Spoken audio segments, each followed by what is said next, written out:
right, so welcome to the second edition of Real Estate Renegades. So the thing that we love about Real Estate Renegades is it's a little bit different in that we have 3 different people, 3 different niches, independent brokers, RE/MAX, big house, and everybody's successful here, and we want to share some of what we're doing.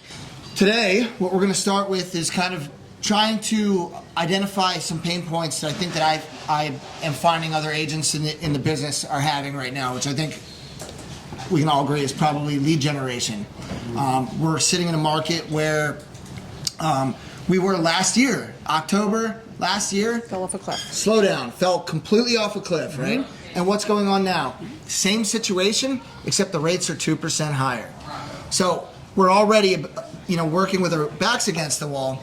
So one of the things that we wanted to kind of touch on at the beginning here is what you should be doing to cultivate leads, specifically for the beginning of 2024. Once we've talked about that, I think we're going to jump a little bit more into the buyer agency stuff that we kind of touched on last event.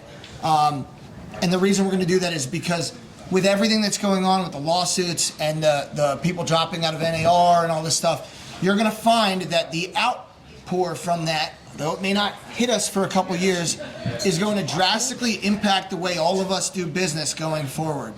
And we want to make sure that everybody in this room understands that, not just the agents in this room, title, lenders, home inspectors, because it's going to drastically change the way that we all have to run our businesses. Major shift.